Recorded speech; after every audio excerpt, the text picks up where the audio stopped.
Is there somebody coming in for her, or? No. Okay, so. Okay. Okay. Well, since Mr. Ames is here, do we need to talk about this sales tax, or how do we do it? Well, we have a public hearing, so Okay. and I think that is what, 11:30. What we can do is get clarification. Did you leave your phone number? And I left my email address there, my cell phone is on Okay. church right now, so what we'll do is get clarification. You have a good question, and we appreciate you bringing it to our attention. And then we can get the information and email you or call okay. you. Well, I was wondering if we could get that section printed out. Yes, we can. Our legal counsel is not coming this morning, so we will contact her and get clarification let from me her. ask about it. Well, we do appreciate you bringing that up. Sure, Because and then we will get back to you and give you an answer. we don't want another oops. Thank you so much, Mr. Ames. Thank you. We have all his contact information. We have his email too, so we can respond. Okay, while we are waiting, Judge, we're having a public hearing on the sales and use tax. If you're interested in staying.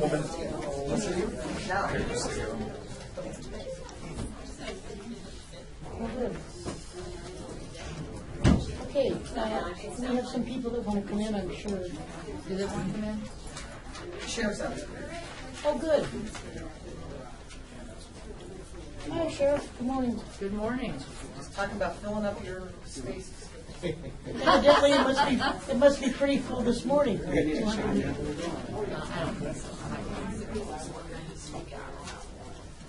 know you don't want to say. Dave, just take, David, just take one of these chairs and move it over here if you want to. Hi, Joel.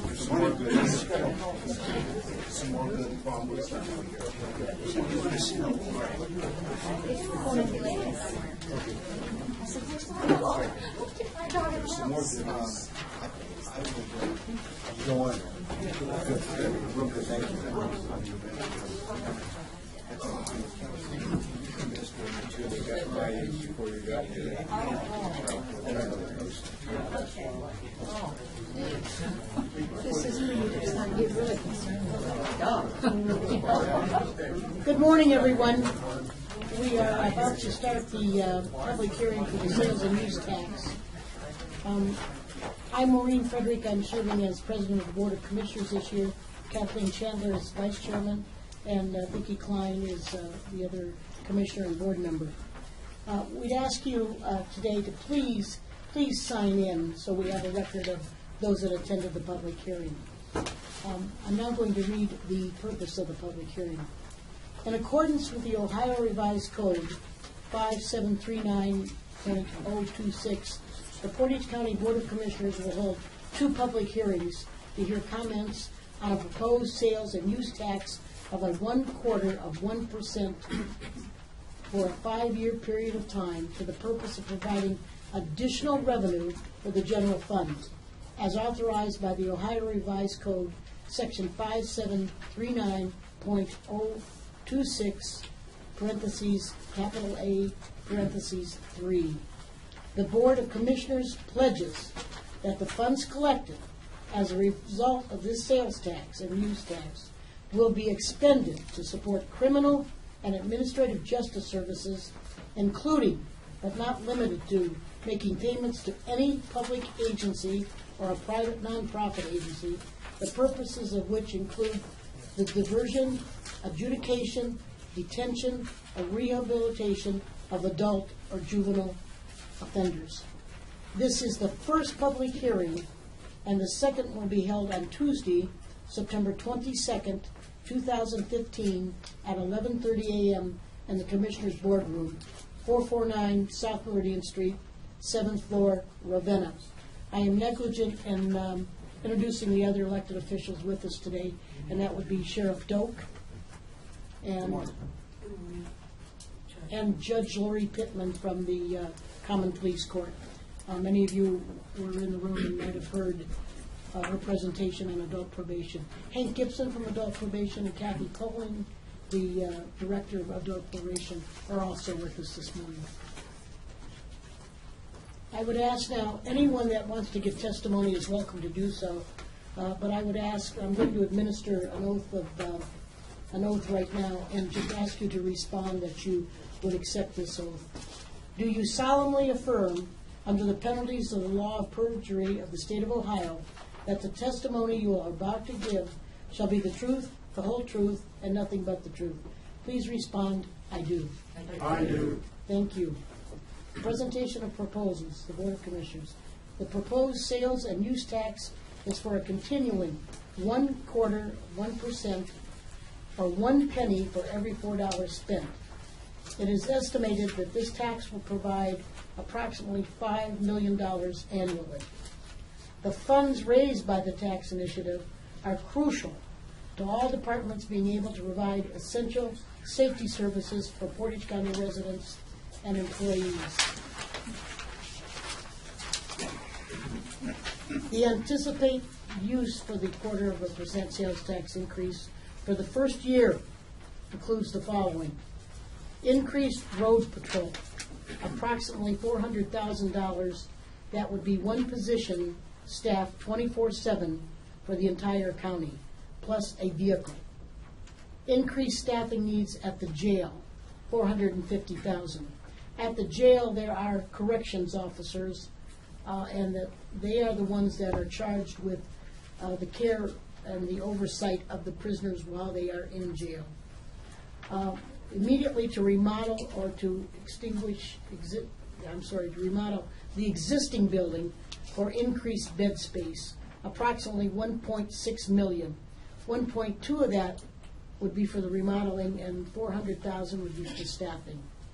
To design and construction of an additional pod, this would be in the future, whether a traditional design of a lockdown facility to hold prisoners or an alternative to incarceration section is estimated to be $1.3 million for the first year. The cost of a new pod would be estimated to be between $9 and $11 million. Construction would not be anticipated until the beginning of 2018. The need for the funds. To talk a little bit about the jail overcrowding, and I don't know, Sheriff, would you be comfortable with sharing some thoughts on the overcrowding at the jail? Well, the big concern we began to notice about 3 years ago, and it's with the female population. The jail right now, our max capacity is 218 inmates, and the female jail space is 34 beds.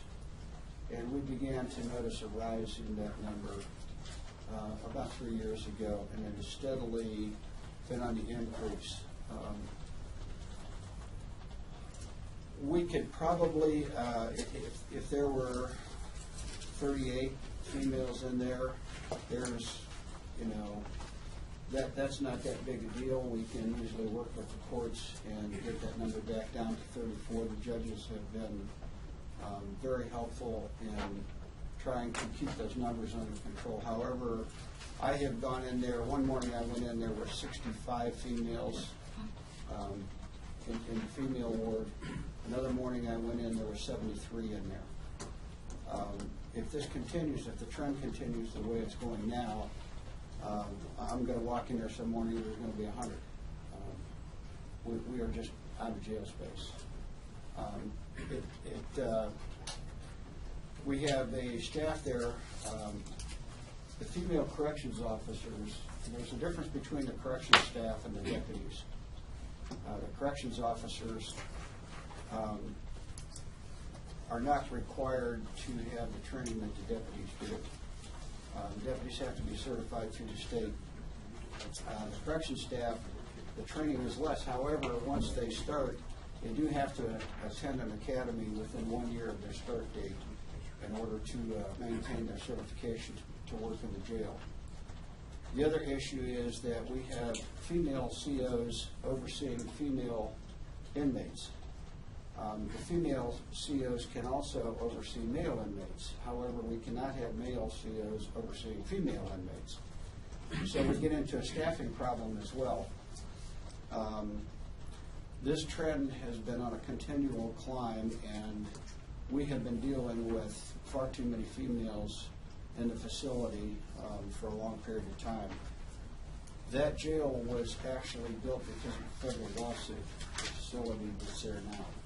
The facility is 20 years old. It's probably exceeded what was expected even when it was built.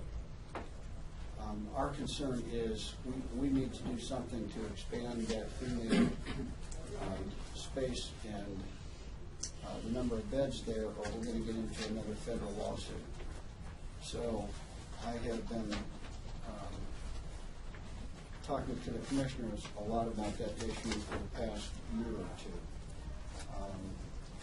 You may or may not know that we had put a tax on them, and that levy went down. I'm a taxpayer myself, so I have concerns as well as everyone else when we're talking about taxes. However, I'd rather pay a little bit now than a lot down the road, and I believe that's where we're headed. There's been days when I've gone back into that female ward and literally stepped over bodies back there from people sleeping on the floor. And my fear is that one of these days somebody's going to file a federal lawsuit, and then we're going to have to do something. So that's the long and short of it. The drug, you've heard it referred to, and it is an epidemic proportions. And we have quite a bit of statistical data for you. But the fact is, people who have an addiction, unfortunately, will revert to most anything to support that addiction. The jails can only hold so many. You heard adult probation, their caseloads are double. And this may have occurred to one of you or all of you. Sometimes you'll be somewhere and someone will come up to you and maybe tap on your window in your car or say, "Oh gosh, I need a couple bucks. I left my cell phone. Could you just give me a couple bucks, so I can call somebody to come and get me?" And I'm not saying unequivocally that's always the case, but a lot of times people that are so desperate, so hooked on drugs, will be just walking around and will come up to you and ask you for money so that they can use that then to make a purchase. And it probably happens more times than you care to think about. And I don't know how many of you are personally touched by a drug problem. It's a very personal thing, and you may not want to acknowledge it, but it is overwhelming. It's overwhelming to know the number of people that have come to us and said, my grandson or my daughter, and I have gone through every dime I have to try to save that person. Every dime. I've gone through my retirement. And people will do that, make the investment in their family to try to help them. Crime is I believe it's on the increase in drug-related. We've had people tell us, particularly in the townships, that oftentimes they will see a car that is not familiar to the neighborhood going up and down the streets very slowly. We had a township trustee say that he walks at night with his wife, and as she was walking out to meet him, she observed this car, and there were maybe 3 or 4 people in it. And he, serving on our drug task force, the one that we had put together for the passage of the sales tax, he thought it looked suspicious, and I think he called it in, Sheriff, and indeed it was a car, I think, that had been known to be running drugs. And they had, he also said that they had someone in their neighborhood who had put their garage door up, took their lawnmower out, went behind the house to mow the grass, and when they came back to put the lawnmower in the garage, they had been wiped out. So these people that will revert to that are most everywhere, and we want to increase road patrol if the sheriff is able to do that, and I believe he would be able to do that. so that we'll have more protection out there on the roads to help prevent that kind of thing from happening. So again, it is a prolific problem. We are trying diligently to address it, particularly in the sense of added protection for the citizens. Your welfare and safety are paramount on our minds. And this is not an easy task for us to do, but we really need to revert to this to have the proper funding for all these departments that so desperately need it. Again, they have closed, I think, 2 state penitentiaries. And with the felonies, yes, go ahead. Well, what I want to address the group and let you know is that it used to be that we would see users or people that possessed. Now we're seeing violent crimes arise out of this. We need to get these violent offenders off the streets. As a judge, if it's a felony of the 3rd, 4th, or 5th degree, if I send them to prison, guess what? They're going to be out in a couple weeks. I mean, literally months they are out. And so the only tool I have is to place them in the local jail. That's where I know I can hold them. And then maybe place them on probation. I mean, we're seeing more violent, am I right, Dave? I mean, Dave and I have worked closely together. We're seeing more violent crimes, more domestic violences, more robberies, more burglaries, and it's not going to get any better. A lot of our probationers or a lot of our defendants laugh in my face because they know I can't do anything to them. And that's the truth. I had a girl the other day, she's not going to go to NeoCap. She didn't want to. You can't do anything to me. We have too many women in the Portage County Jail. I said, well, good, then you're going to prison. And it was a felony of the 5th degree. She won't be there long because they can't hold her long. But I thought, you call my bluff, I'm just gonna give it back to you. But we have to have some teeth as judges to curtail this so that other people don't think they can get away with it. And you're saying that most of these women who are put into the county jail or that you have to try to send to prison are drug offenders? Most of them are drug offenders that I'm seeing. Don't you think, Hank, that we're seeing? Most of them are drug offenders. Thank you. I mean, a lot of them maybe have a forgery charge because they're forging checks for their parents. Related to the parents' drugs. checkbook to go buy drugs, or they're committing theft offenses at Walmart, or Walmart's a big one, or whatever, because And they're the trying. numerous local drug programs that are in place aren't doing any good. They are, but it's overwhelming. Like our new drug house that we have, our recovery house, we have 13 women in there now, and I've received some great letters from them saying, God, this is helping us save my life.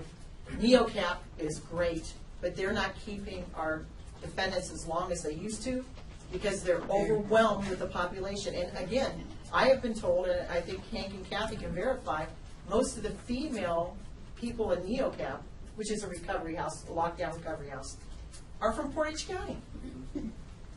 Most of them are from Portage County. Judge, the people that are drug users that are brought forward for prosecution are people who have committed crimes. Or possessed. Or possessed in order to support the drug habit. Yeah. Yes. The judge mentioned Walmart, and before many of you came in, we were talking with, again, adult probation and Judge Bittman. And I think Mike Sever from the Courier had to identify the word called shrinkage, but every time you go to say the Walmart or the Giant Eagle or any other store,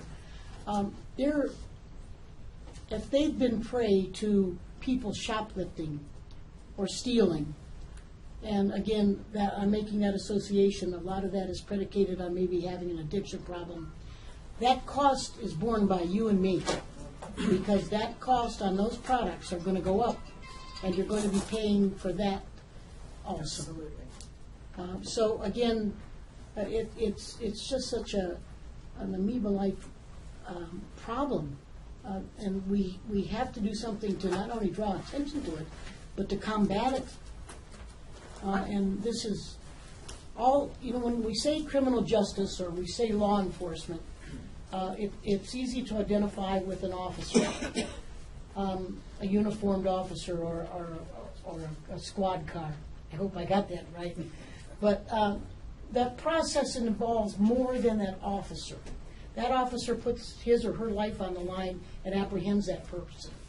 But then the process begins in the sense of you have to have the prosecutor prosecute the person. You have to have the court system where the judges are to hear the case, to sentence the person. You have to have adult probation. Again, those of you who were in the room heard Kathy Poling and Hank Gibson's recap of some of the services they have and their caseloads. And it's not that they're afraid to have these caseloads, but it's all the regulations that they have to follow too, in the sense of what they can do with a prisoner or someone that isn't a prisoner is on probation. There is, I think it's called the SCRAM system. These are, in essence, I think what everyone identifies as ankle bracelets. We have some of those, but we're in need of about $50,000, $60,000 more of them. And alcohol's the least of our troubles right now. Right. One thing I want to say, Maureen, before Yeah. I have to leave, Sure. is that a couple years ago, we had an 85 to 90% success rate in common pleas court after individuals had gone to NeoCap as far as recidivism rate. That has dropped drastically for two reasons. It used to be that I was able to place a person in jail for 180 days, then place them in NeoCap. By that time, they were broken. They were ready for recovery. And then they go to NeoCap, and we had a great success rate. Now, I can't place them in jail before they go to NeoCap. When NeoCap does get them 90 days out, then they can only keep them for 80, not 145 days like we used to do.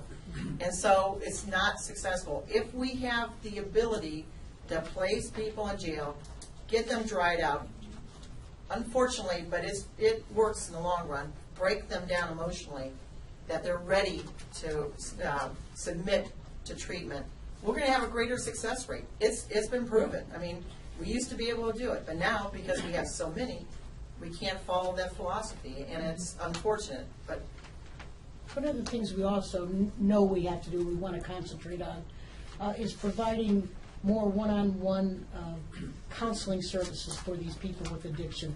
And again, the lockdown facility, as that may evolve, there are also some services we currently contract with the Mental Health and Recovery Board through them, where they do have counselors coming into the jail and working with these prisoners to give them an alternative also. But that needs to be drastically increased. And we also need to look for an alternative to having that type of thing, say maybe in the jail itself. The jail, and I'm sure the sheriff can reiterate for you, is just that. It is a detention center. It is a jail. And his officers are, he's short-staffed as it is. They are inundated with having to take care of the prisoners and oversee them. They are not counselors, and they should not be looked on to provide that type of service. They can't. So we have to look to the professionals, the Mental Health and Recovery Board professionals, to provide that service. Yes? Hi, my name is Nancy Grant, and I'm a resident here in Portage County. I retired from the University of Akron with the Department of Public Administration and Studies. And there's no question that we've got a major problem that needs a holistic address. My concern is that it's done holistically with planning in advance, Yes. and that we monitor. I spoke with both Derek Kenny and Sonia Lomano at Kent State, and Sonia's the Dean of College of Public Health. I know you know them. And there's conversations going on. I know that Derek Kenny's working with Mallory. Mallory, I don't know if he's here.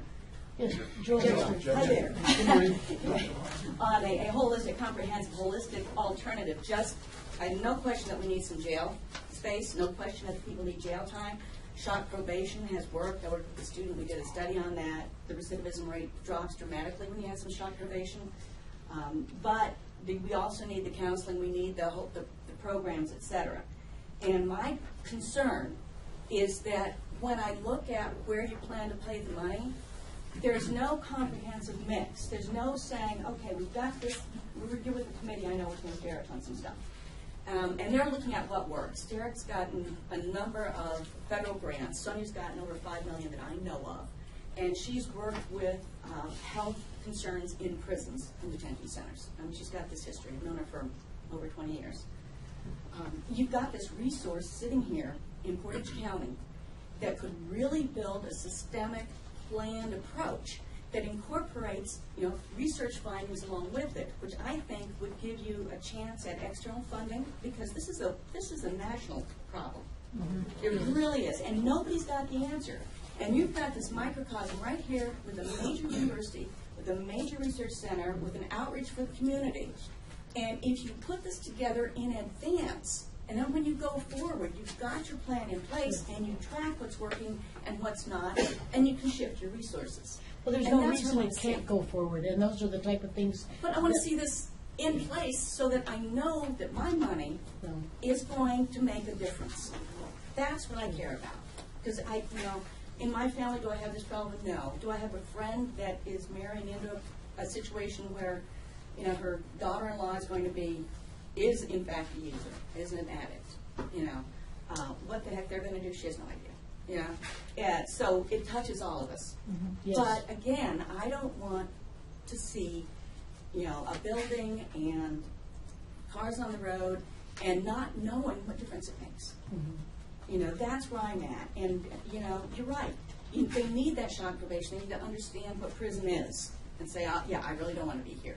And then they need help getting out. Yes, we know that. But we need to, what is the right number of days? 90 days isn't working, 180 did. Does 100? Does 100? We don't know. We don't have that information. I think people at Kent State can help us get that. They might have some. And I would really like to see, Portage County be a pattern, a model for the future. And what I'd like to see in the plan for this, before it goes forward, or as it goes forward, is that comprehensive and the collaboration.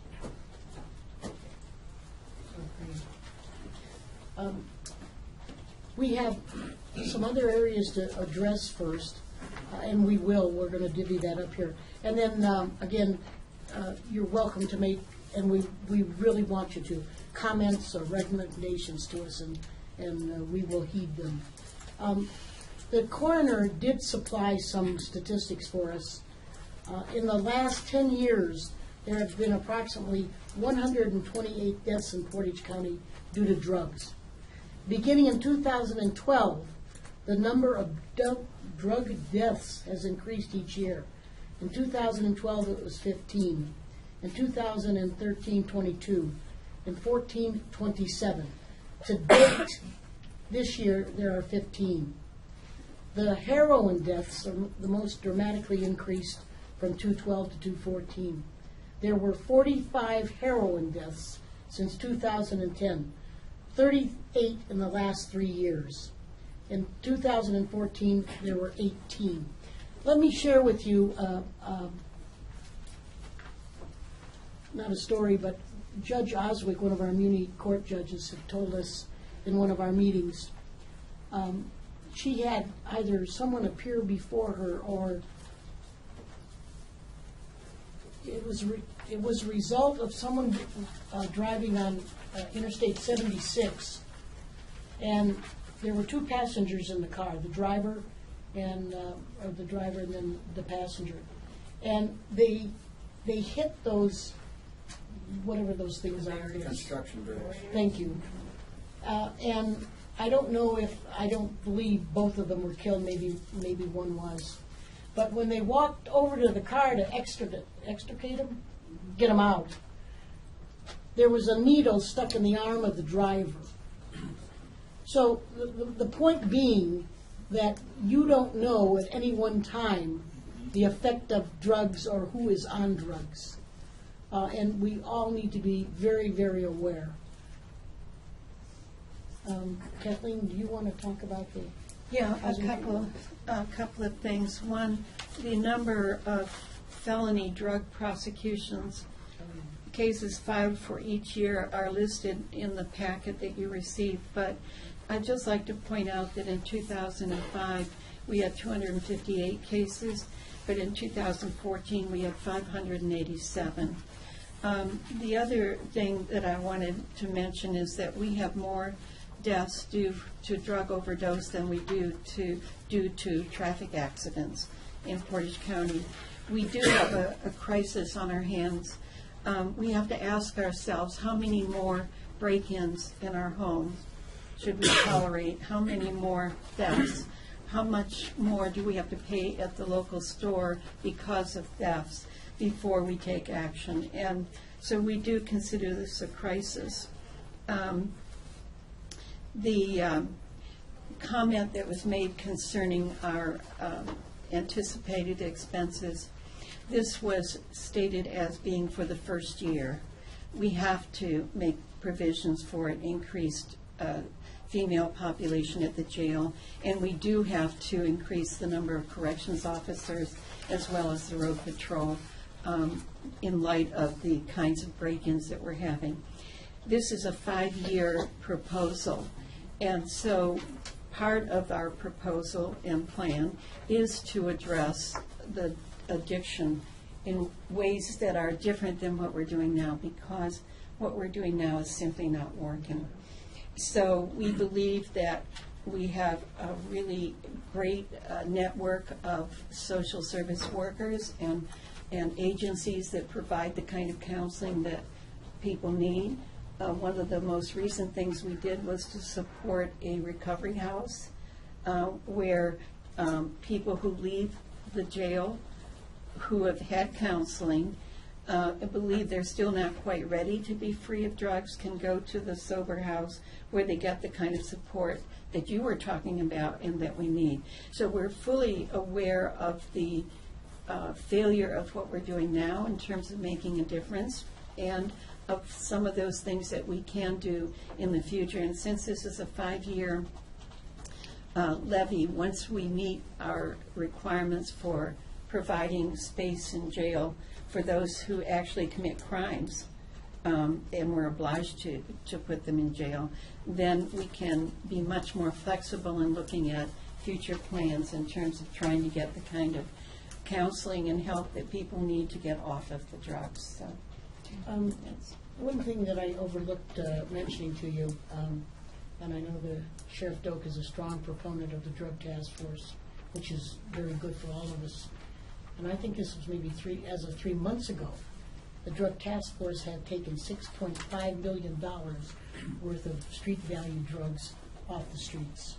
So that's an ongoing effort, and I just wanted to mention that and applaud him for the concentration that he gives to that. Yes, sir. On an administrative note, there were some handouts that went around. Did, I think there were 3 of them. Does anybody have extra handouts? we can make more copies. Sure. I mean, related to that, what we're talking about, is there do you know how many people are in jail for victimless crimes as opposed to crimes that actually committed an offense against a person? As of in jail for maybe for driving under suspension or some crime was no different. I would think so. I mean, we're talking a lot about break-ins and deaths and things result from crime, but I would say the jail is probably for a lot of people who really didn't commit any true crimes, but committed administrative crimes, which is basic crimes that are just on paper. So it'd be really, to me, it'd seem good that we have a bottom line is the United States has one of the highest rates of incarceration in the country, or sorry, in the world, basically. And they're very high. So what I'm getting at is possibly we have people in jail that don't need to be there. Well, would you suggest that they not be punished that way? I mean, if they're forging checks, for example, would you think they ought to get a jail sentence for that? If enforcing a check is taking property, that's a violation of constitutional rights, which is right to life, liberty, or property. Right. And if they're in jail for driver suspension, they really have not committed any true crime. They have not violated anybody's right to property or life. Well, I don't want to argue about it. I just want to have clarification. If a person is driving under suspension, it means that they previously had committed a violation, and part of the punishment was to take away the driver's license. It often is driving under the influence of drugs, which makes us all unsafe, or alcohol. And so their license is lifted because they've been violating those provisions. So then, when they're arrested for suspension, it means that they're driving in spite of what they were directed to do. And so at some point, you have to have teeth. You have to have punishment. Otherwise, they'll just keep on driving and put us all in jeopardy. If I may, it seems like there's some Excuse me, could you identify yourself, only Yeah, I'm because, sorry. for the record? Sure, my name is Thank Gary you. Burton, I'm a resident of Portage County. Thank you. And for the record, basically, it seems like a certain reason going on because we're saying they violated previous paper crimes, and now we're going to come back, we suspended their driver's license, now we're going to put them in jail for that, which is really not, there's no true crime against persons. And bottom line, it's been said that those who give up the rights for safety deserve neither. And when I go to these meetings, I always hear, well, you're going to do this for your safety, you're going to do this for your safety, but I never once hear anybody mention the Constitution. And that's a great concern to me.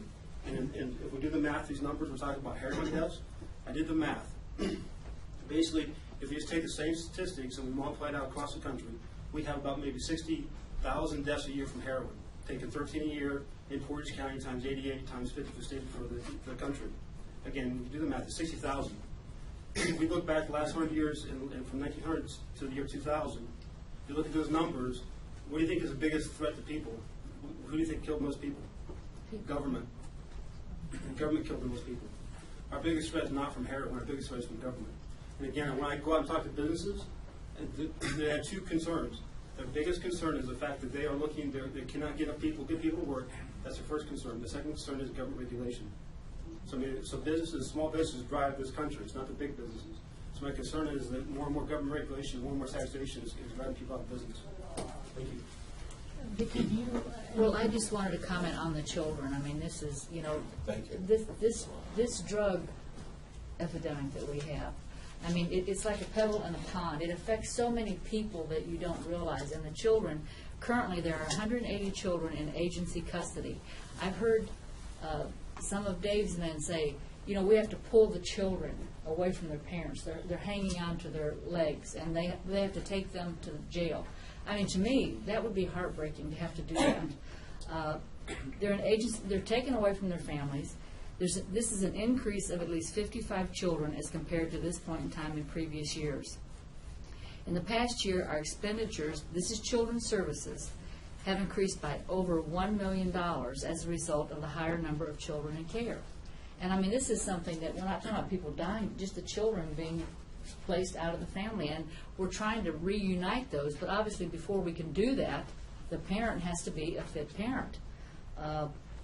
Says many children in the past year have entered care as a result of one or both of their parents dying from their substance abuse. So then they're left homeless if they don't have grandparents. And a lot of grandparents, I don't know how many of you know this, but I know a lot of grandparents that are raising their grandchildren. More than ever. Yes.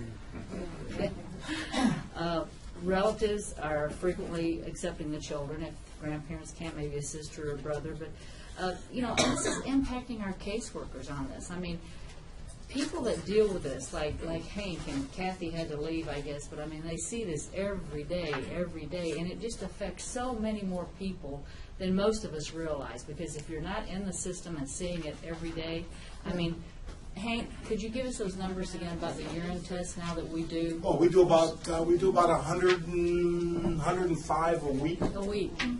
And you used to be able, in years past, like maybe to do have them tested maybe once a week, once every 2 weeks. Sometimes it's daily these people have to be tested. They go before the judge and they're high. I mean, there's just so many more people affected. And you're right, we do have to get control of this.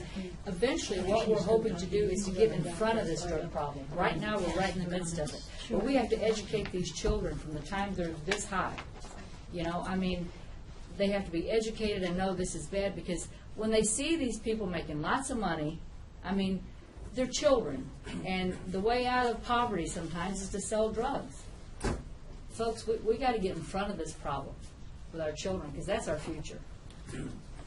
I was going to conclude this portion and then open it up for comment, if that's okay with everyone. So this will now be considered the elected officials comment and then public comment too.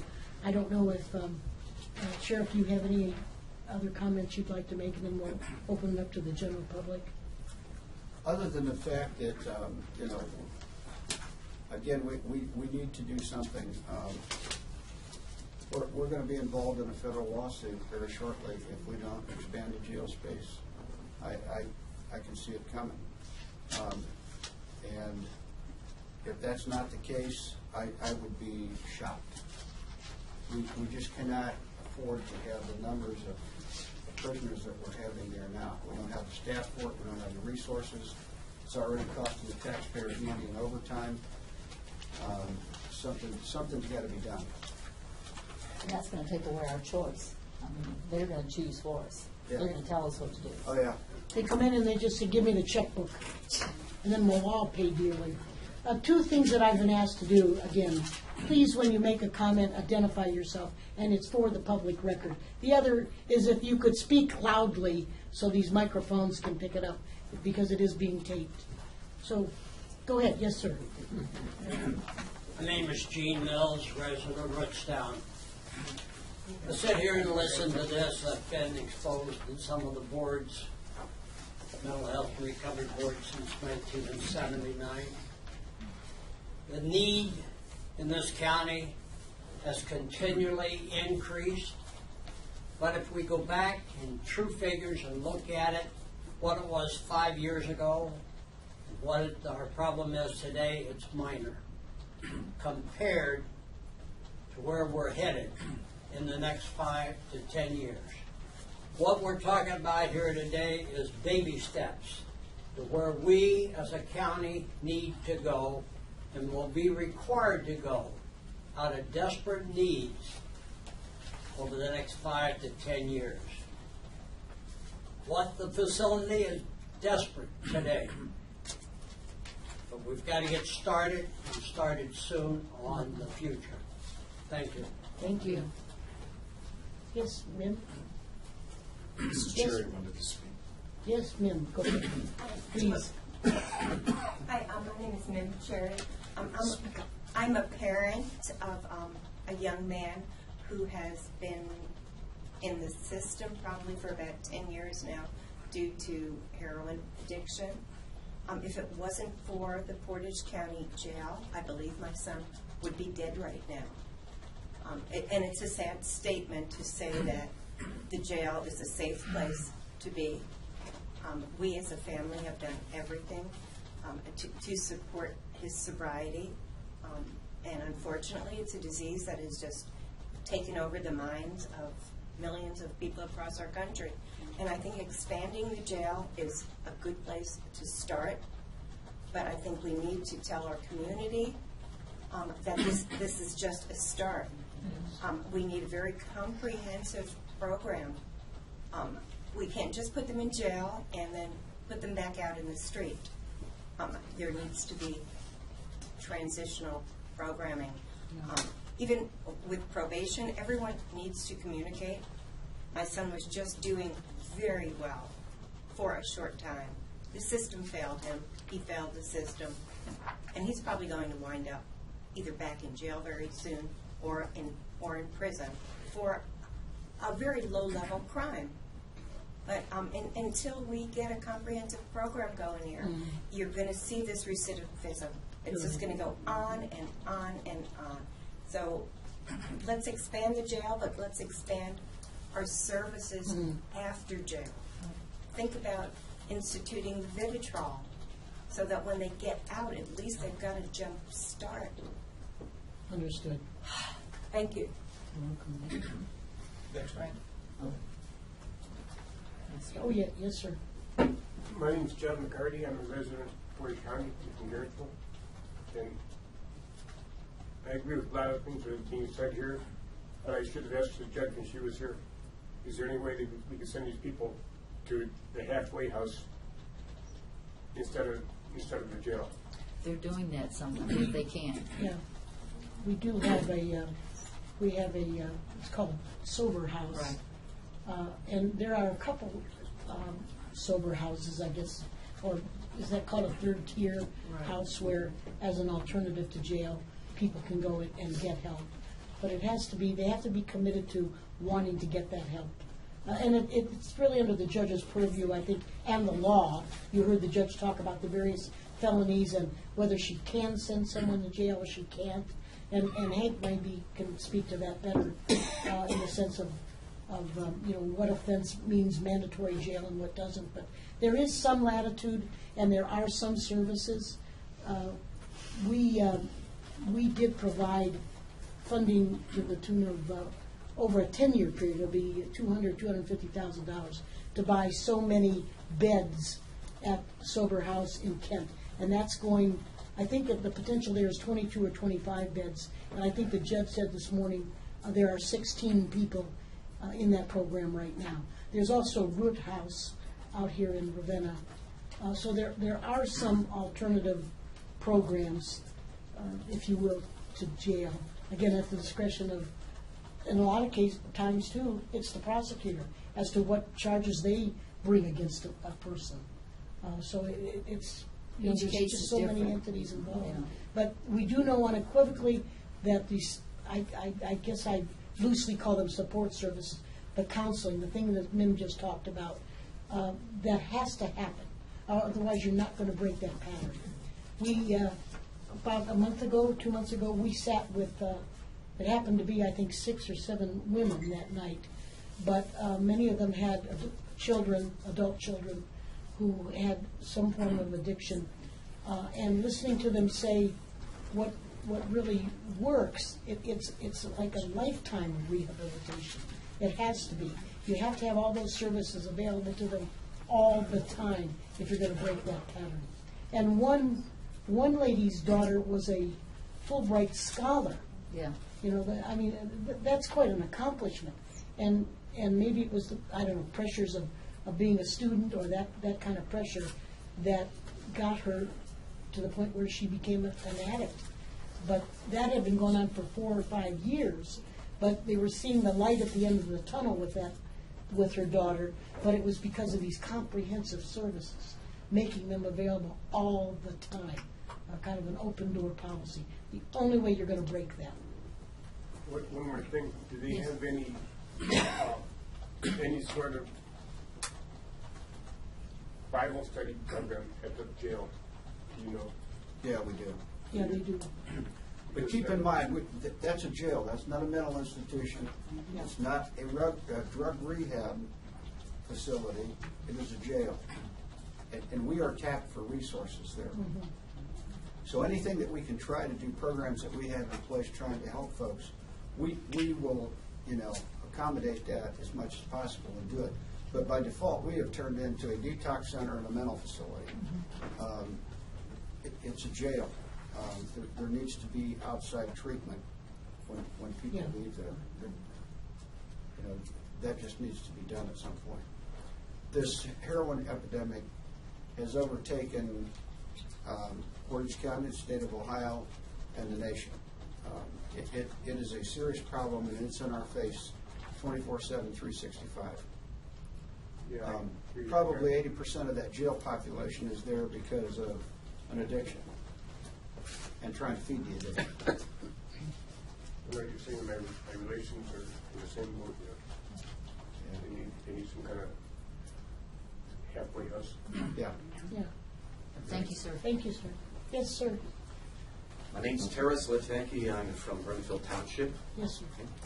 And before I came in here, I wasn't sure how I felt about things. I'm glad I attended the early part of the meeting where I could listen to the group talk about the use and their overcrowding and their, instead of 70 people, they're taking care of 140 each Yeah. a week. Sounds impossible. So I hope that the state is working with us. I have a concern. See, here I have a concern. We know they're not working with us as far as the money they take Yes. away. But this fall, you're going to vote for whether or not to legalize marijuana. And it's going to be on the ballot. Yes. And it has been my opinion for the last 30 years that it is a gateway drug. And once you use marijuana, you want more and you want something else. And they are going to do that because they think it is more than a break even. They think it is a way to help control this. They think that by buying the drugs from the state government, they will do better off because they'll then have some money to take care of the people who use it. That is a circle. It doesn't make much sense. But also, so I mean I can't do anything about No, that. no. Well, But you guys might be in a position. We may be terribly old-fashioned up here, but the three of us, I think last week or the week before, voted to say no to that. Yeah. Well, then it's our job then, if we feel that way, which I feel, why take a chance with a gateway drug Yeah. when the people that you've allowed to go ahead and handle it have set up a monopoly of business that the state is going to benefit from and no one else? Okay? I have another question now. Yes, sir. A question. I got the impression that it was going to be a 5-year levy. Is it now continuing, or is it 5 years? No, 5 years. 5 years. Okay, because it's a permanent continuing. Okay? Can't figure out how to solve any of these problems because they're far too great to figure out what goes first. No, you're so right. We're hoping that people, and we do have a committee that we're going to impanel as oversight, that the proof will be there. This young lady back here was talking about monitoring. Those are all essential components of anything. Even the sober house that we have, we want to monitor that. We want the reports. We want to know how many people go in, come out, succeed. You have to have that data. And that's what we hope we will do in this first 5 years. I'm not real good at whoever was first here. Ann Kasmerick from Aurora. You just mentioned the committee. Could you share just a few thoughts of who's on the committee, who would be on the committee? We can tell you the composition of it. This morning, we had one citizen, and we changed that at the request of, actually, this had come through Do you the have that morning? Do you want this? local Tea Party. No, I don't have it in front of me.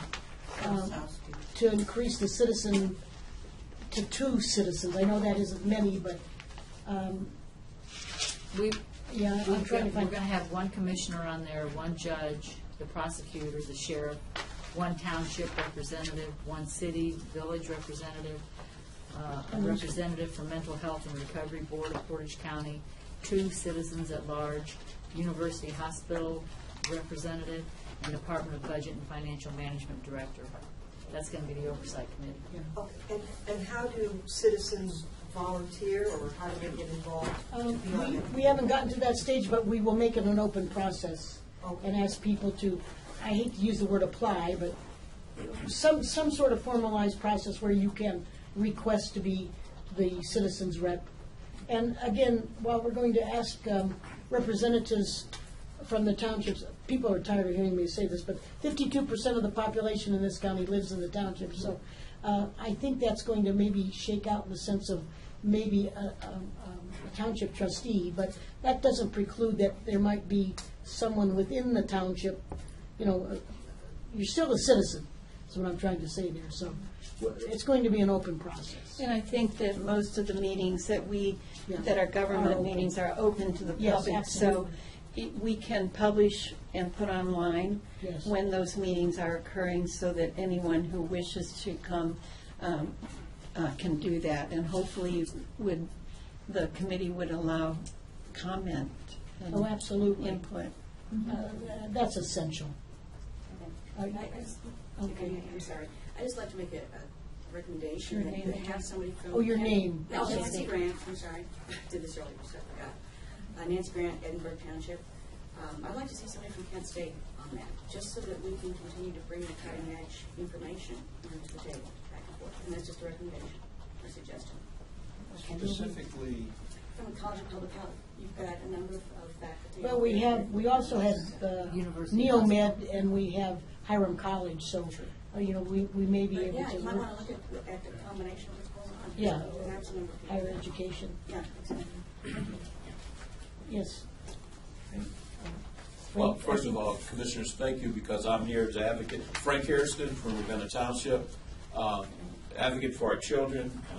Treatment, yes. Jail capacity that needs to be taken care of, yes. But we need to think about our children at the early age for education, for drug programs. We have a DARE program. If you've never sat in and listened to the DARE program, I did. I wanted to make sure I understood what was being taught to our children. So our little community center worked with the sheriff and his person, and it's a great program. But guess what? It's got to be expanded. One officer or 2 officers for Portage County is not enough for all our children in Portage County. We have a CARES program that's second to none. It needs to be expanded. We need more education for our children. We can't start in the middle when everybody needs treatment or jail. We need to start at the bottom and work with our children. It's very important. And sir, you had the greatest comment of all. What is the state doing? This is what the state's doing. $2 billion rainy day fund, $2 billion. If they just took $500 million and passed it around all the cities and counties and stuff, we would have great facilities. $2 million rainy days. That's ridiculous. Ridiculous. And it's raining, folks. It's raining. No, it ain't raining. It's an epidemic. This is gone. This is ridiculous. You know, one of the last event, I call it, against addiction, was held over at the Kent Courthouse. Mim, what was that, about 2 weeks, 3 weeks ago? 2 weeks ago, it was a terrible turnout. Right. It Well, was very no, it upsetting. wasn't. No. It wasn't as big of a turnout. It was very effective. But at that and at the first one we did, the three of us, was a rainy Saturday. Oh, yeah. With the The CARES turnout there program was up there bad. on the courthouse. But what Frank has said about the children is so poignant and so very true. And you see them at a very tender age. And that night we did. As a matter of fact, I think as they walked in, and there were only maybe a handful of them with their placards, I think I asked for everybody to pay attention to them and to give them a round of applause, because they had their placards, and they were, at that impressionable age, we're going to say no to drugs. But you know the consequences when something interferes with that. When they think, whoa, wait a minute, this person over here is driving or has a new bike or has a truck. If I sell something or if I become a facilitator of drugs, I'm going to have some money in my pocket. That is so dangerous, and it isn't happening as Frank said in the middle. It's happening at very tender ages, probably, I'm sure, maybe grade school. And that should scare the out of all of us, because they're exposed to it, beyond exposed, they might experiment with it, and then we've lost them. So the children, yes, all the adages apply. They are our hope, they are our future, and we'd better invest heavily in them. Thank you. Yes, sir. Bob Hurd from Rootstown. I've never been to a meeting like this before my whole life. Commissioners, I have 3 points. One is you have to have compassion. I do have compassion for this woman's family, the suffering that goes on in all those families. You have to have compassion for that. I deal with the policemen and thinking what they deal with, rather. Yes. Have to have compassion for those guys. Blue Lives Matter and all that. They're out there facing a horrible situation now, on top of this drugs and all the running that goes on. It's apprehensible. I have compassion for all that. And then I have to think about, I don't have so much compassion for people who make bad choices. Yes.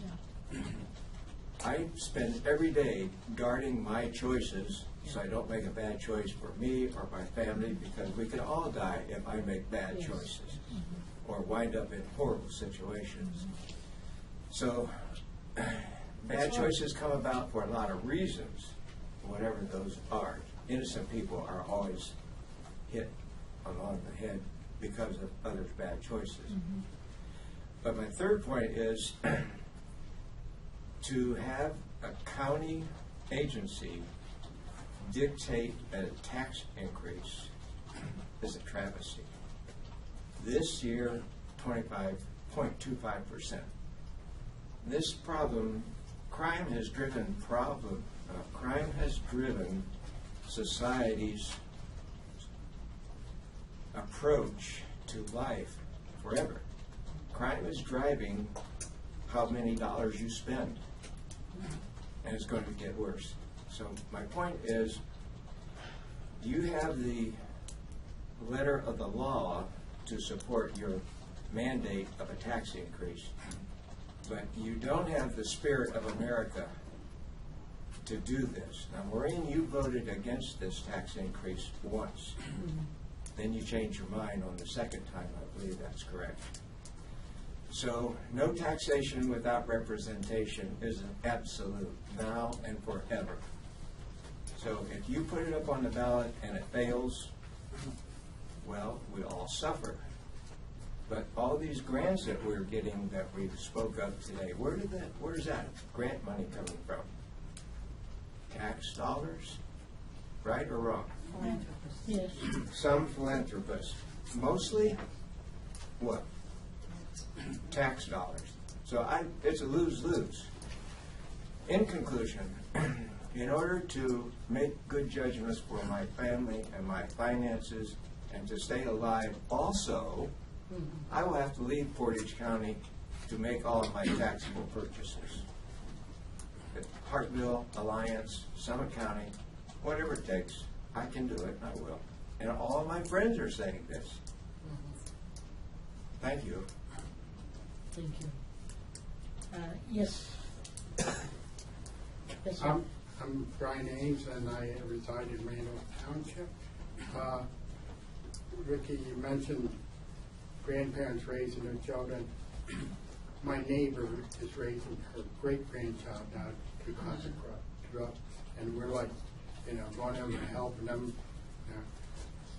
When you're a great-grandparent, you should be able to take it easy. As far as the way I look at this marijuana thing, my brain has never done anything to me that would cause me to want to poison it. So I don't do drugs. I don't do alcohol. I don't do anything that bothers my brain. When I've gone through these minutes and studied this, I'm concerned about the process. I'm really concerned about the process. One, I'm concerned that the law has not been properly represented to you, and that you are laboring under something that you can raise the sales tax without raising the use tax. And I believe that is not the case. So that's one problem I see with it. The other problem I see is that I see in their evidence that not all the meetings that should have been open were open. I don't know, it may be my misinterpretation for that, but I've seen a reference in one set of meetings where after talking to the judges, they decided to put it on the ballot. And I did not see that was in an open meeting. When we do this, we have to be very careful. Yes. And I've seen in the city council in Akron there, where they got in trouble because they innocently, a couple of the councilmen started talking about something at the lunch. And they found out that they can't do that. If they talk about if they had to talk about city business, it had to be in an open meeting. So I'm wondering, I don't want us, wherever we go, I don't want us to get knocked back because we're sloppy. You're right. That, by the way, that meeting, and you're right about that. We had our task force meetings at 7:30 in the morning. Mm-hmm. Those were open, advertised meetings. And we met down that hallway. Mm-hmm. And one morning, I believe it was the 3 municipal judges were here. And we were glad to see them, thinking they were going to participate in that meeting. And one of them said, "We would like to talk to you before the meeting starts." So, having heard that from a judge, we said, well, okay, fine. So we came in here to hear what they had to say. The press wasn't here, Well, that probably violates the law. yeah, well, I don't know, because it was an open meeting. I assume anyone could have walked in here, but I don't know that. So your point is well made and well taken. Thank you. Yes, sir. Yes, sir. My name is Ralph Cos, and I live and I work in Portage County. And I'm not so much opposed against where you're trying to go with this. I'm opposed to how you're doing it. Mm-hmm. you are taking away my vote. Vote for this, yes or no. So does that mean when you arrest someone on heroin, you're going to let him have a hearing or a trial? It's the same thing. Imposing it is not correct. We are smart enough people that it goes to the voters, and we can exercise our right to vote for or against it, however we want to. Second thing I want to mention is we have facilities here. I don't know the condition, but I want to remark about them. One is the old nursing home. It's right down the road. It's 30,000 square feet on 16 acres, and it's worth over $400,000. What are we doing with that building? Why can we not convert that into a women's facility or so forth? We also, Portage County Commissioners also own a 10,500 square foot building in Columbiana County, and I'm not sure what you do with that or why we own one there. So I want to look at that avenue. Maybe we should sell that. Maybe we should get money for that and put it towards some of our needs. And then the other thing, sales tax isn't necessarily the only way to do it. I'm along with Mr. Hurd. We might go somewhere else to buy our thing. Maybe a license tax, like a $5 license plate. That was already imposed. Well, it is imposed. But they could put another one on. I mean, it would be something. I know we have a lot of people from out of the country going to Kent State. And that is another situation. Maybe that should be taxed. There's a lot of different things, but if you take away my vote, you have trumped on my rights. Yes. And it's the same as if you took away a hearing or something for someone you arrest. Yes. Understood. Barbara Tittle, I live in Kent. The name again? Barbara Tittle, Tittle, rhymes with little, which I'm not. Thank you. I always like when people smile at a little joke. But at least they don't call me Title. In any case, I have two questions. I hope I remember them both. One is for the sheriff. I saw your stats that were listed in the handout about daily populations, and there were only 2 months when the average was over 50 for women. And I really wish that people would quit advertising. Oh, we have to worry about a federal lawsuit. Why don't you go to a plaintiff's attorney's meeting and advertise it so that you'll get one, and then we can actually have that threat there. But the other question is, are there other facilities like out of county where excess inmates could be sent, like perhaps Summit County or other surrounding counties, or even Columbiana?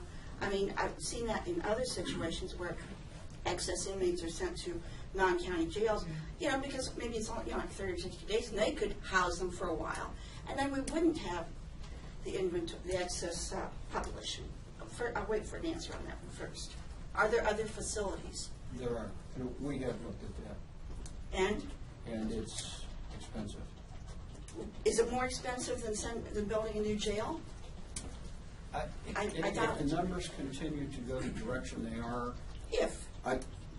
and I suspect they will.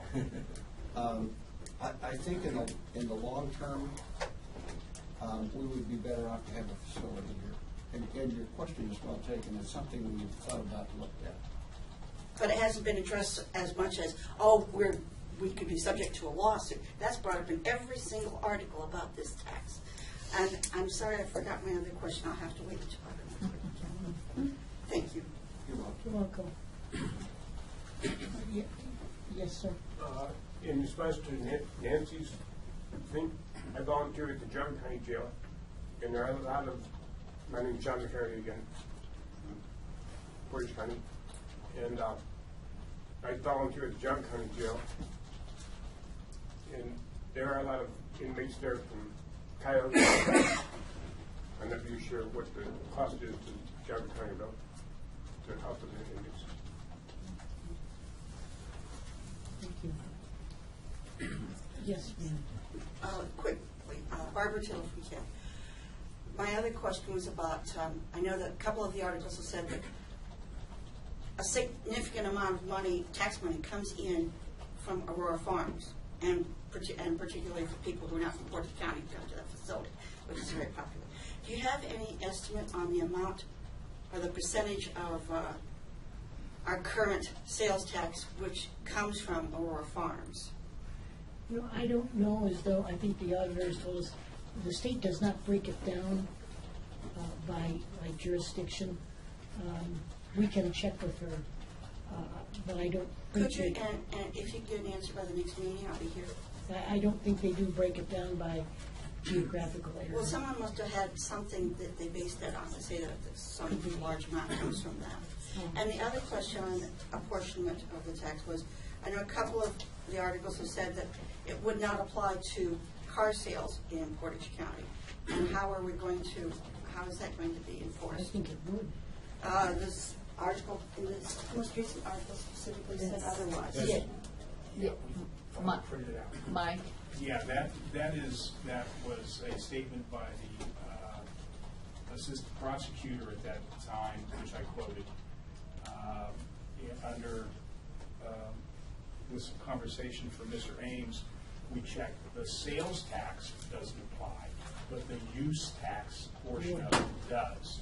Use tax? Yeah, the sales and use tax, the way they do that for vehicles. That applies to where you live and will use the vehicle and title the vehicle or the boat. In other words, where you buy it. That's how they get you. They both have to be raised at the same time according to the law. Yeah. They can't raise one individually. Yeah. So you only get charged on once. You don't get charged on both the sales and use. The vehicles are charged the use tax. So I'm talking about when you buy a new car and you pay the sales tax. No, you're going to pay, the sales tax will be increased. It will increase. So that if you buy a car in Portage County, it will get this extra 0.25% tax. Well, it doesn't matter where you buy it. It's I know, gonna be I know it this. doesn't matter Wherever you buy it, if Right. you register it in Portage County, you will pay The a tax higher will come here. I understand that. Yeah, they can charge you one, but yes. But it will go up. So if you buy a car anywhere else, anywhere, and you live in Portage County, you're going to pay the extra And sales tax. that $5 million does not include that, does it? That Yeah, it $5 would. million projection of the Yeah, revenue. oh, it would, no, it would include that. yes. Well, it doesn't, it would have been calculated on the assumption, which is. No, not it would have been proven. calculated on what the county auditor figured, and I'm sure that her figures would have been all You know, inclusive. does anyone know how that breaks out, like you're saying, sales and use? Like, just say 7%, how much of that is sales and how much of it is use? I mean, No, is no, it- it's one or the other. The No, way it it is. isn't. Oh, okay, it's the same difference number is for each. It's the same number for each. Okay. And the difference is the basis on which it's Okay, charged. I see. Okay, the sales tax accounts to wherever you purchase. Okay. The use tax goes to wherever you reside. Live, okay. And they have the law so that you don't have to pay both. If you pay the sales tax, you don't pay the use tax. I understand now. The Yes. tax on But it's automobiles, still good. the tax on automobiles and boats is a use tax, And so not a you would sales still be tax. charged the higher rate on the automobiles and the boats? You're gonna pay that increase on, Okay. when you buy a vehicle. That's gonna come through. So, you know, whoever's Well, but Maureen, we've always said that we wouldn't apply to vehicles and boats. We were No, told but by, that was the question. Yes, you're gonna pay that tax on that vehicle. But what I'm saying, always before, we said we weren't, that was not. Well, I don't know who said that, but they were wrong. Denise said that. We know there's wrong. Vicki, it was the prosecutor that told us that. so. As an example, If you've ever bought a vehicle, you know you pay sales tax on Well, it, that's why and I'm that saying- comes here. And that's why, when the two articles said otherwise, that's why I asked. even if you buy it as I don't understand this. Yes, ma'am. Yes. Hello, Mim Cherry from Rootstown again. I have a suggestion. I had the honor this past weekend to meet with the chief of police from Gloucester, Massachusetts, and he has instituted a diversion program in his city. Since June, he has taken 170 people. That's a lot of people, and he has kept them from going to jail. And what he has done is he has worked with different insurance companies, gotten grants, this and that, and he has put these people into treatment. They come to his jail, they turn themselves in, they say, I'm an addict, I need help, and it's keeping them, like I said, it's diverting them. When he spoke, when I met him in Youngstown on Saturday, he said that he feels that Northeast Ohio is the next Gloucester, Massachusetts. He said that he will do anything he can. I spoke with him personally. I have a picture with him putting his arm around me. But anyway, he said he would personally speak with you and tell you what we can do as a community to do a similar program. I personally think it's something worth looking into. What's that program I sent you? That's the Parrot, yes. I know all about it, yeah. And it's a good program. I have his business card if you're interested. Yes. I'll give you his contact. Please, it's a great, it's It is. unbelievable. It is. You know, I'm sure it is a good one, and I'm thinking then that maybe not fairly lately, I might have seen something on the news about it or read about it. I think, though, whatever this is going to sound like, not all these problems, all the social problems in the world can be solved right here. No. And so you have to kind of, not pick and choose, but you have to try to address the most prolific problem, I think, with public funds. And I don't know what system they have in Gloucester, Massachusetts that allows them or what latitude, and that's wonderful. And I wouldn't even go there here because I don't know. Not that that model couldn't maybe be applied here and I think should be looked at, but I think, you know, for us right now, I know the problems that are before us. And, you know, Mr. Hurd, to answer your concern, yes, to me, one of the most dastardly deeds, and I think I said that, used that word before, is to impose a tax. That goes against my grain. It was against America. Well, It's not American. no, but I think there's also, from when you sit as an elected official, the concern for, if I might, the safety and welfare of everyone. And sometimes, given where we are right now, that outweighs that. Well, and I know that you're going to say no, it doesn't, and I believe me. And I'm an American, and I disagree. We need to take care of our people and our children. I'm on the other side. Why do I need to take care of your children? Or is it who you're And if you got a problem, I'd be glad to take care of you and your children. That's You know, how I Frank, feel. you That's how can't- my God teaches me. We can't legislate and we can't tax people into oblivion. I agree with that. Yeah, yes, someone had a. Yeah, over here, yes. Sorry. Over here. On the left. I'm sorry, Hank, yes. Hey, Councilman, I like helping I just other wanted people to know how many That's why. additional, determine how many That's why. additional. I can't hear. spaces I will can't be- hear him either. How many additional spaces will be available for people at the jail or new construction? How many Have you spaces? determined how many more people will be staying at the jail, or have you determined that yet? That's a good question. We know that the capacity is now what, Sheriff? I mean, the legal, whatever capacity. The legal capacity now is 34. And we're at maybe 70, so it's to accommodate. Now, that's just the female part of it? That's the female. We're permitted 218 total. That number has been up to 250, 260 on occasion. The additional space that we're looking at renovating would be about 30 beds. How many? About 30, 24 to 30. And the current beds, you can't add any more, you take it to the space you have.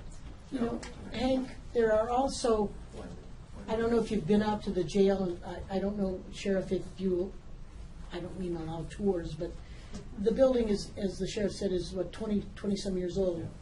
And there's a lot of, if you don't mind me saying, tired iron in there. The doors, the You're talking suppression about the system. sheriff marine, retired iron? Yeah. No, there is. The doors, you know, it was all state of the art at one time, but there's a fire suppression system. There's the doors to the come cells. And the parts aren't even made for much of that. So my way of thinking, and one of my priorities, and I don't know as though we've determined this, is to take care of the needs out there. I mean, we don't want it to crumble. It's in very bad shape. And what should have or could have been done, some preventive things were done, but again, you never have enough money to do it all. But it is at the point now where it has to be taken care of. And those are the type of things that have to have full attention, and that's going to cost a lot of money. Yes? The number of increased units or beds doesn't seem like, with the problem we have, enough to take care of even that. And built on, will that be enough? Why don't you make 134? Based on what I have viewed in the past 3 years, and I've been doing this a long time, I was shocked at the numbers, the increase particularly in female offenders who are committing crimes to feed an addiction. I think the judges would echo that as well if they were in the room. That seems to be the immediate problem and the immediate need. And I could not sit here and predict where that's going to go in the next couple to 3 years. I think that the space provided could get us by perhaps 5 years. I would love to see that number begin to decline. I'd love to empty that jail out. But in reality, that's not going to happen. Does anyone have any questions, any comments? If not, sincerely, we all want to, yes, I'm sorry, That's Mr. right. Barbara Jill from Canton again. I do have one other question. It kind of goes towards the review monitoring board you talked about that was in the most recent newspaper article that's to be appointed.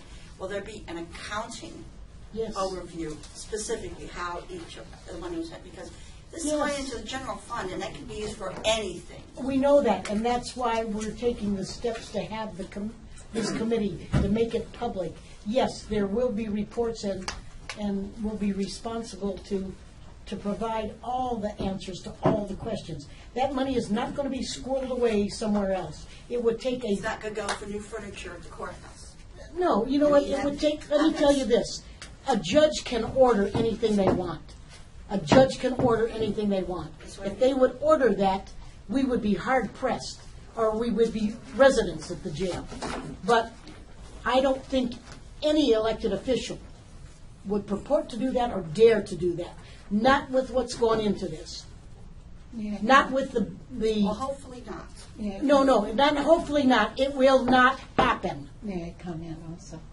Thanks. Yes, of course. I'd like to add to that, to say that we are having a special line item for the receipts of this revenue from the tax, and then also there will be an opportunity to see how that money is expended, and we plan for it to be on the internet so that any citizen can look at it at any time.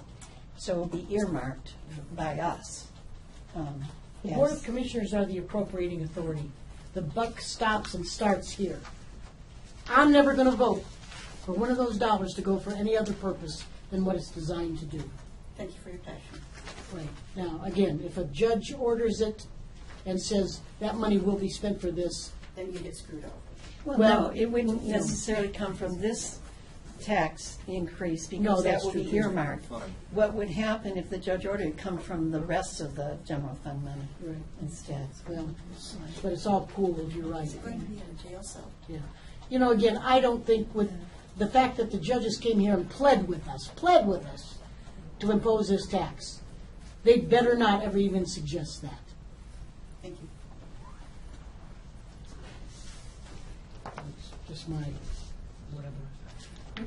Thank you. Again, thank you all for attending. Thank you for your diligence. Thank you for your very heartfelt sentiments, concerns. We'll consider the public hearing officially closed. Certainly, if you have any questions or any comments, anything you'd like from us, please just ask.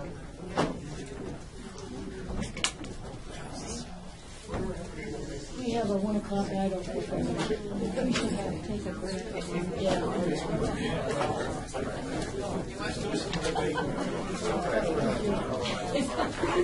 Thank you.